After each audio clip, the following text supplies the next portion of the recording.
Olá, amigos do Notícias Agrícolas, no ar mais um boletim. Agora para a gente falar um pouquinho do mercado do feijão e mais do que isso, mais do que falar do mercado, entender o que está acontecendo com a produção e com o consumo do feijão aqui no Brasil. Quem está comigo hoje é o Marcelo Líderes, presidente do IBRAF, e a gente vai começar essa entrevista comentando, né, falando sobre uma manchete que na semana passada esteve nos principais jornais do país. Vou pedir para o Christian, nosso editor, colocar no ar essa manchete. Crise faz brasileiros trocarem arroz, feijão e carne por salgado, e tá ali a imagem da boa e bela coxinha, um substituto para o arroz e feijão. Pelo menos o estudo detectou essa troca parcial já acontecendo pelo Brasil afora. Afinal de contas, o que isso significa? O que está acontecendo com a produção brasileira? Tá caro realmente demais aí o arroz com feijão, o feijão principalmente? Tá faltando um estímulo à produção? O produtor está deixando de produzir feijão no Brasil? E o que pode ser feito para reverter esse quadro e trazer de volta a boa e velha dobradinha aí de arroz e feijão na refeição do brasileiro? Tudo isso a gente vai conversar agora com o meu amigo Marcelo Líder. Seja bem-vindo, Marcelo. Afinal de contas, quando você viu essa manchete, te assustou? Olha, ela entrega para nós aí uma razão, né, por que o consumidor está deixando de consumir o feijão. A gente sabe que há uma diminuição lógica, porque nós estamos produzindo menos, o preço chega mais caro na ponta. E aí levanta também o debate, e é muito interessante essa matéria, por dois aspectos. Um dos aspectos é o nosso, né, que nós estamos focados em termos de produção, em termos de custo, em termos de futuro da atividade, em termos de rentabilidade da atividade, e o outro são as questões de saúde. Então, a longo prazo, todo mundo sabe que vai custar muito caro para a saúde pública, né, para o próprio governo, essa migração para salgadinhos, né? Ainda que a coxinha de galinha tenha aí a proteína animal, o que alimenta a pessoa, aparentemente você tem questões de custo aí, e você tem também uma outra situação que é de praticidade. Segundo alguns outros levantamentos, nós temos 30 a 50 milhões de brasileiros que enfrentam dificuldades econômicas, né? Realmente é difícil, qualquer R$ 1 a mais no preço é difícil. Ainda que você tenha, num pacote de feijão de R$ 10 o quilo, mais ou menos 70 centavos, 76 centavos por porção. Então, será que é caro? É difícil você mensurar isso quando a pessoa está numa condição de vulnerabilidade muito grande. Por outro lado, você tem aí a coxinha de galinha 5, 6, 7 reais. Então, talvez seja um descompasso entre o poder aquisitivo dessas pessoas e a alimentação fora de casa, né? Fora de casa, você vai pagar pelo serviço de terem produzido aquele alimento, né? Então, existem vários outros estudos que mostram que, dependendo da região, um prato feito custa, para o consumidor, de 25 a 50, 60 reais. Então, isso varia bastante. Então, nós temos que olhar isso, dar atenção dentro daquilo que o IBRAF vem alertando já há alguns anos, de que custa caro, muito caro, não dá atenção para a produção de um alimento tão básico como o feijão. Muito bem. Então, seguindo esse seu raciocínio, então, vamos entender que nas contas, apesar da gente achar barato, pode ser que o preço esteja pesando. O que acontece com o preço do feijão, Marcelo? Por que ele estaria nos atuais patamares? Por falta de oferta? Por algum problema na produção? O que está acontecendo com o feijão?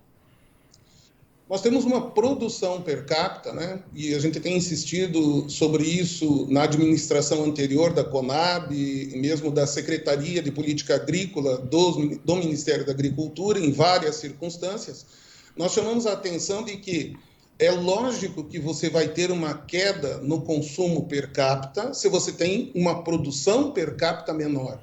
É uma lógica para uma criança de 10 anos. Você tem menos produto para distribuir, né? Se tem menos produto, o preço vai subir. Né? Agora, a raiz disso, claro, ela tem se destacado ainda mais. E por que tem exacerbado essa situação? Porque você tem soja e milho num preço fantástico. E o que você vai fazer? Proibir produtor de plantar soja e milho? De jeito nenhum. O que nós temos que encontrar é uma forma de que essa atividade seja atraente para o produtor, de que haja uma maior previsibilidade. Um dos grandes males do setor que o produtor coloca é que até 2017, 2018, nós tínhamos dificuldade de saber o preço do feijão. Ele era formado em São Paulo, lá no Brás, né? Então, ele dizia respeito à cidade de São Paulo e tomavam isso como base para o interior. Então, isso foi corrigido. O preço nacional do feijão vem se tornando aí a referência. Então, há uma referência crível no mercado. Então, aí um problema foi sanado. Mas existe hoje o problema de que o produtor não tem ideia se ele vai vender e a que preço ele vai vender no final. Então, aí pode ser que nós tenhamos espaço para alguma política pública que venha a ajudar o produtor a vender no melhor momento. Qual seria ela? Não seriam subsídios, né? Não seria você ter preço mínimo simplesmente, porque quantas vezes, né, as pessoas que nos acompanham aqui, eu e você já discutimos muitas vezes na década de 2010 a 2015 sobre o fato de que havia preço mínimo, o produtor plantava, depois não tinha no orçamento, suficientes recursos para adquirir todo esse feijão. Então, teria que ser restrito a uma determinada quantidade e ter um dinheiro previamente alocado já no orçamento. Isso é um desafio. Mas, por exemplo, um EGF, por exemplo, um prêmio para escoamento de safra, né? Como que o produtor do Mato Grosso, uma região que tem capacidade de produzir muito mais, vai produzir feijão 2.000 quilômetros longe do centro de maior consumo, né, dos estados aqui do Sudeste, né, São Paulo, interior de São Paulo, por exemplo? Precisa de equalizar aí um pouco essa questão do frete. O EGF, um empréstimo do governo federal, ele não está dando um subsídio, ele está simplesmente ajudando a carregar o estoque. Talvez haja aí algum subsídio em termos de custo, né, desse dinheiro, juros sobre esse dinheiro, mas é algo bem menor e bem menos arriscado do que ficar armazenando em armazéns públicos como nós tínhamos antigamente. Então, o empréstimo do governo federal, o EGF, sem dúvida nenhuma, pode ser uma ferramenta que vai ajudar o próprio produtor a carregar algum estoque. Daí nós temos o quê? Uma mudança. A primeira safra, que o Paraná já chegou a plantar 170, 180 mil hectares, hoje planta 120, 110 mil hectares, tende a continuar diminuindo. Então, em vez de você brigar hoje, entre aspas, com o produtor no Paraná, no interior de Minas e em as outras regiões que podem produzir a primeira safra, deixa acontecer. Na terceira safra, que é aumento da área irrigada, que a gente tem qualidade, previsibilidade de que o produtor realmente vai colher aquele feijão, tem menos riscos climáticos, por exemplo, você dá essa possibilidade de que os produtores tenham recursos para poder alongar o período de comercialização. Então, nós estamos vivendo o mês de março, e se a gente buscar lá as nossas conversas no mês de outubro, novembro, dezembro, nós falávamos que isso iria acontecer. Está acontecendo, então é previsível. Como é que poderia ter trabalhado isso? Já desde o mês de junho, julho, era possível saber também que o mês de março, abril, maio, seriam delicados em termos de abastecimento, e seria uma ótima oportunidade para o produtor. Então, aquele produtor que estava plantando a terceira safra, ele já iria ter esse plantio sabendo que ele não iria vender em agosto, setembro. Alguns produtores fazem isso e tem aí uma rentabilidade ao redor de 40%, entre o preço de agosto do ano passado e o preço do início de março. Então, foram 40%. Todos os produtores gostariam de ter essa possibilidade, imagine, de ter aí 30% de renda num período como esse, líquida. Como é que faz para conseguir isso? Hoje em dia, são recursos próprios. O EGF poderia auxiliar nesse sentido também.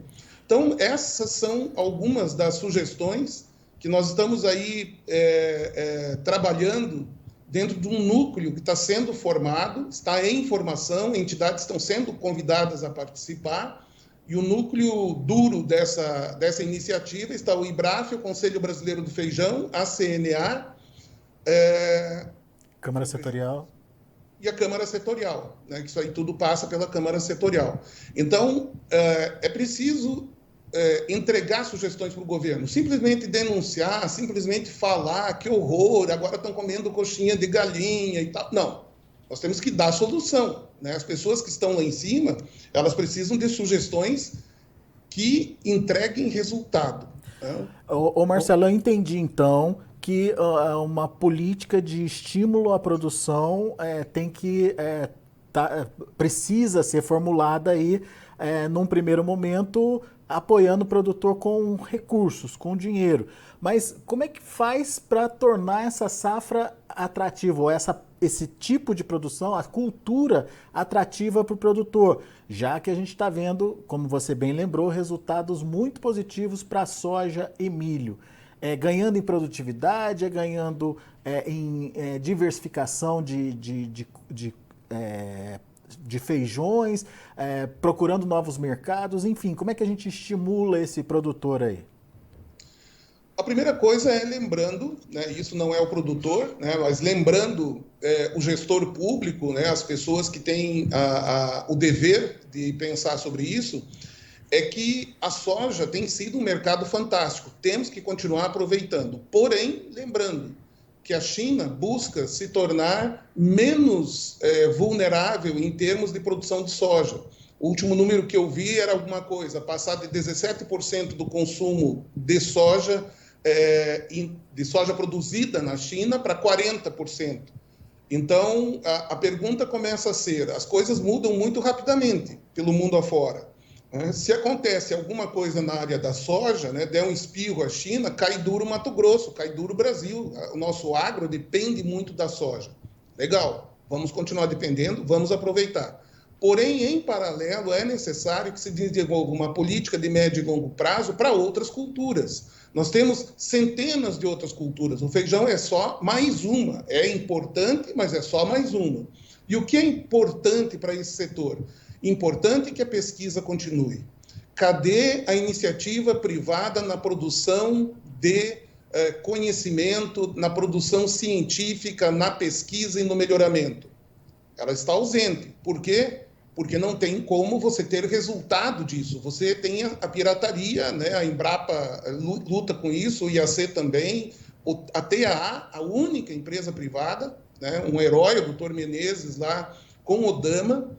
E se você for olhar, o Dama é um feijão, talvez entre os mais plantados, hoje estaria entre os 3 mais plantados, e pergunta para ele quanto ele está recebendo de royalties disso. Muito pouco.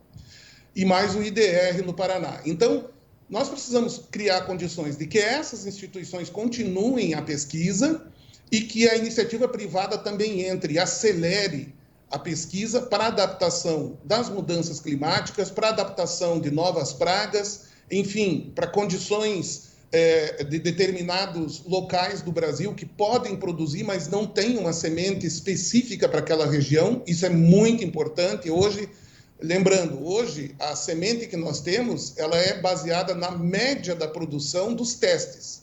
Então, a média do Rio Grande, do Paraná, de Goiás, de Minas, da Bahia, do Mato Grosso, do Tocantins, a média, a cultivar que melhor se adaptar na média é a que vai receber investimentos. Mas lá no Rio Grande do Sul, talvez não seja a mesma que tem bom resultado no Rio Grande do Sul, aquela que vai ser plantada em Minas. Então, nós teríamos que ter uma regionalização maior pelas condições de clima e altitude, etc., que nós temos no Brasil. Como é que você faz isso? Nós temos que aumentar o uso de sementes. Mas semente é muito caro. Nós temos que diminuir o custo da semente. Como é que faz? Então, uma das sugestões que foram colocadas na mesa é criar um fundo nacional com um delta sobre a área plantada de cada variedade. Põe na nota fiscal lá, feijão carioca estilo, né? Feijão carioca polaco, feijão carioca sabiá, para citar as 3, 4 maiores aí, o Dama, né? Para citar quem tem o feijão carioca. E aí baseado na área plantada, você cobraria do produtor, independente dele usar semente ou não. Se ele usa semente, ok, 50% desse valor. Se ele não usa semente, ele prefere e confia na sua reprodução, na sua fazenda, quer fazer a semente na sua fazenda, pode continuar fazendo. Não vamos mudar isso dentro dessa ideia que foi colocada na mesa. Mas será recolhido um delta sobre aquela cultivar. Ou seja, a Embrapa vai receber pelos milhares de hectares plantados e que não recebe hoje. Aí, hoje existem condições já dessas instituições não cair num grande funil da instituição esses recursos, mas cai na conta de feijão. Né? Então, isso é bastante interessante. Né? A maioria das instituições tem hoje essa possibilidade. E Talvez seja essa pesquisa, algo de médio prazo, eu diria.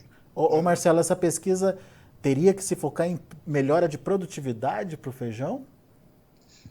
Olha, veja só que coisa interessante. Alguns dias atrás eu tive a oportunidade de fazer uma palestra em Brasília para um grupo de grandes produtores de feijão, os maiores produtores do Brasil. Lá um produtor relatou o resultado dele em 55 hectares. Em 55 hectares, ele colheu da cultivar estilo 100 sacos por hectare. Há 8 anos atrás, 9 anos atrás, havia um livro que foi lançado que é Feijão 6.000 quilos. Né? Quando foi lançado, a ideia era mire nas estrelas que se acertar na lua é lucro. Então era uma coisa assim, uau! Agora o cara bateu 6.000 quilos. Então o potencial produtivo será que esgotou ou será que uma variedade, e as variedades estão apresentando isso das instituições, um potencial produtivo maior? Por que é que um colheu 6.000 quilos e a média nacional não chega a 2.000? Então, você tem algumas coisas para trabalhar aí. Uma delas é incentivar e trabalhar a pesquisa, para que ela entregue a capacidade de produzir esses 6.000 quilos para produtores que hoje estão produzindo 3, 4, colocam tecnologia, mas não está sendo suficiente. E a outra situação é... Desculpe, passou um helicóptero aqui meio baixo.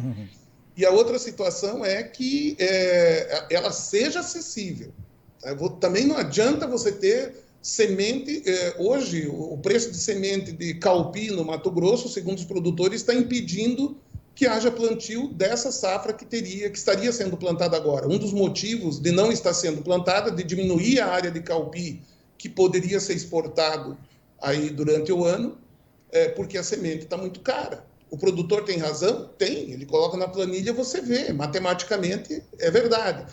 Então, você tem que entregar alguma coisa de valor para ele, você tem que dar liberdade dele trabalhar do jeito que ele acha que ele tem que trabalhar com a semente, porém, ter recursos na pesquisa para que ele tenha cada vez mais disponível, se ele quiser e a hora que ele quiser, uma cultivar que entregue uma produtividade maior. Aí você baixa o custo do produtor, baixa o custo do produto. Nós ficamos mais competitivos diante de soja e de milho. Muito bem. Bom, então são discussões de curto, médio e longo prazos aí, então, Marcelo, que precisam ser colocadas, discutidas e levadas para o governo, é isso?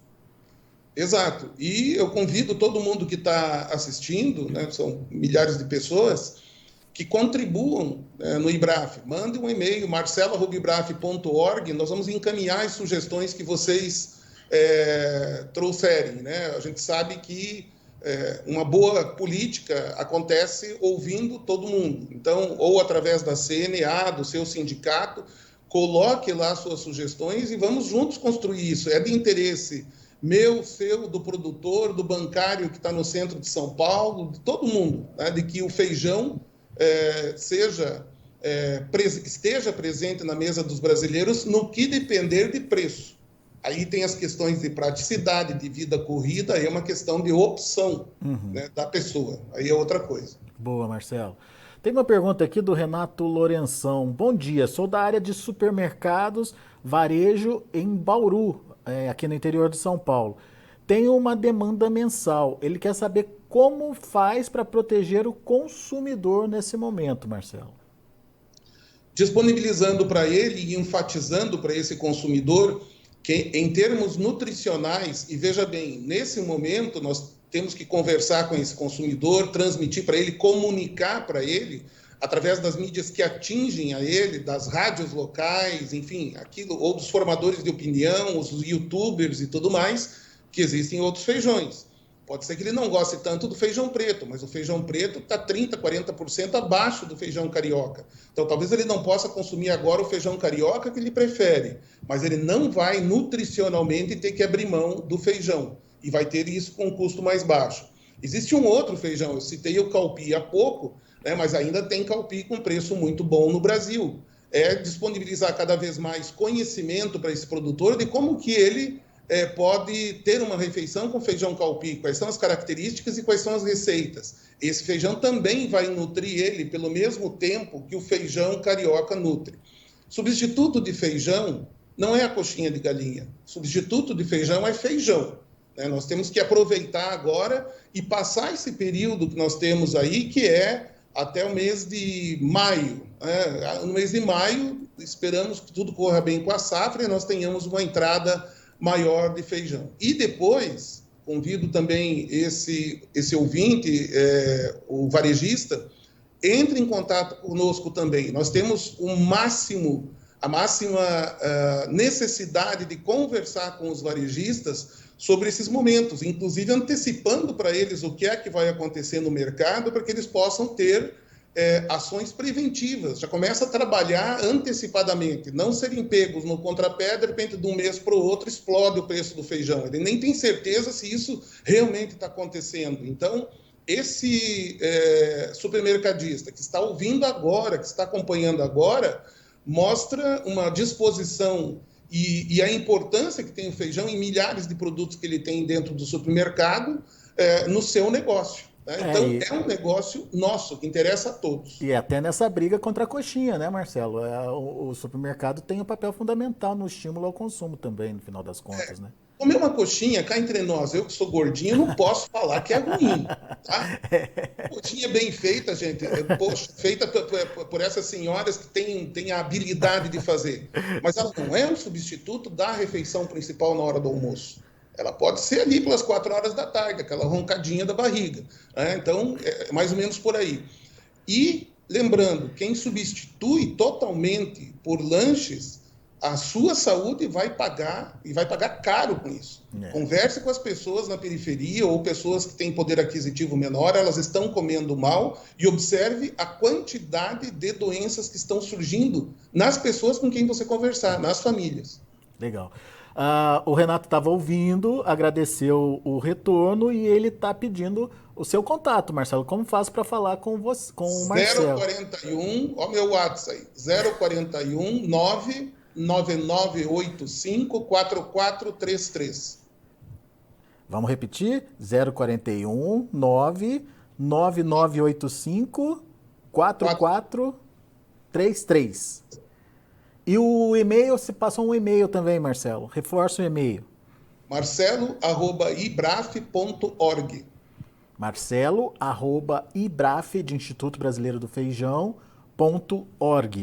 O Renato está dizendo que ele tem 11 lojas lá na região de Bauru, portanto pode ser um aliado importante aí também nessa discussão. Obrigado, Renato, pela participação.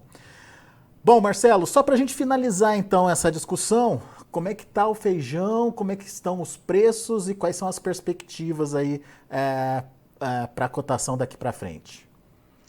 Nós temos chamado a atenção dos produtores que, claro, a gente sabia que isso ia acontecer, ótimo preço de 450 para quem conseguiu colher, não tem o que falar, né? Está ótimo o preço. Pode subir mais? Até pode, né? São ondas de compradores que vêm. Eles vieram, levaram o preço a 450, agora estão abastecidos, não é um conchavo dos compradores, eles simplesmente se abasteceram, recuam. O que pode acontecer é algum recuo quando eles voltam. Quanto menos feijão tem no mercado, menos vai recuar. Nós temos 2 dias agora que os compradores recuaram e os preços estão estáveis em R$ 450 no noroeste de Minas, 460 com algum prazo, 410 um feijão nota 7, um feijão do ano passado. Então, ele está se mantendo aí em níveis altos. O feijão preto, ele está aí numa base, dependendo, né? de produtores em Santa Catarina, 280, 290, interior do Paraná, de 290 a 310, depende se é um lote grande, né, que um comprador pode adquirir direto do produtor ou se ele vai adquirir através de uma cooperativa, são custos diferentes também. Feijão rajado, não tem. R$ 400 o último que a gente viu no Mato Grosso. Né? Feijão vermelho, pouquíssima oferta. Feijão vermelho grande. Né? Já que meu contato está aí, quem tiver esse feijão, entre em contato que a gente vai encaminhar aí para uma boa liquidação, para uma boa venda desses produtores. Por quê? Plantaram um pouco desse feijão, muito pouco, e não estão plantando. Então, aí já fica uma dica para o produtor aí que tem um horizonte bom para esses feijões. Então, 450 um feijão extra, 410 um feijão nota 7, preto, base de 300, 310, dependendo da região. Isso por conta da falta de oferta, mas quando a gente vai ter a oferta renovada e, obviamente, isso pode mexer com a cotação? Vai mexer, seja o tamanho que for a safra, a segunda safra, né? Ela pode ter algum problema de climático até lá, mas a princípio você vai ter uma redução no final de abril, durante o mês de maio, eu diria, foi atrasado o plantio em toda a região produtora, atrasou bastante o plantio esse ano, por causa da colheita da soja tardia, e nós temos agora a segunda safra, essa safrinha é uma safra que deixa todo mundo com o coração na mão. O produtor, o consumidor, o gestor público, todo mundo agora, meu Deus do céu, se não der, o que vai acontecer? Mas, de qualquer maneira, lá à frente, sim, o preço vai reduzir. 60 dias pela frente, então, de preços ainda sustentados aí, Marcelo. Exato. Boa. Marcelo Líderes, meu amigo, obrigado mais uma vez pela sua participação e pelos esclarecimentos aqui pra gente. É sempre importante tê-lo conosco para fazer essa troca de informação e principalmente ajudar o produtor na tomada de decisão. Volte sempre, Marcelo. Posso abusar mais um minuto? Claro, por favor. No dia 30 e 31 de março, agora, nós vamos realizar o Summit de Feijão, Gergelim e Amendoim em Foz do Iguaçu. Quem vem? Eu quero agora compartilhar com vocês uma boa notícia. A pessoa que é a responsável dentro do governo chinês e que encaminha as análise de riscos e pragas, que pode abrir o ano que vem o mercado chinês para o Brasil, vai estar em Foz do Iguaçu conosco e vai passar informações importantíssimas sobre o mercado chinês. Vamos estar também com o embaixador da Índia, ele vai estar lá e vai também colocar sobre esse mercado gigante da Índia, quais são as perspectivas, etc., sobre o mercado. Vem um especialista do USDA de feijão, vem dos Estados Unidos também para esse Summit, e do Global Pulse Confederation também vem. Além do Dr. Molion, que vai estar lá contando para todo mundo se vai giar ou não vai giar, enfim, nós vamos ter pessoas do Ministério da Agricultura, pessoas do mercado, painéis sobre gergelim, painéis sobre grão de bico, sobre os feijões, feijão Mung. Então vai ser um momento bastante interessante de interação com todos os exportadores do Brasil que vão estar lá. Isso com o apoio da Itaipu Nacional e da Apex Brasil.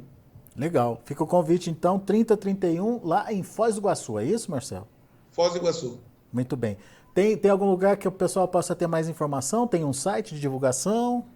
Tem um site. Escreve assim no Google, que daí é mais rápido. Summit Feijão Foz. Aparece na hora. Boa. Legal, Marcelo. Obrigado. Volte sempre. Valeu, um abraço. Abraço. Marcelo Líderes, presidente do IBRAF, trazendo para a gente toda a perspectiva aí em relação ao cultivo do feijão no Brasil e como fazer para que o feijão volte a ser protagonista nas nossas refeições diárias. Daqui a pouco a gente volta com outras informações e mais destaques. Continue com a gente.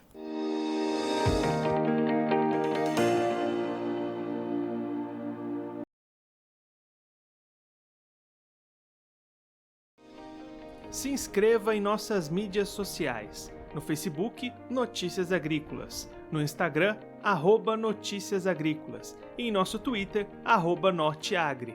E para não perder nenhum vídeo, não se esqueça de nos acompanhar no YouTube e na Twitch, Notícias Agrícolas Oficial.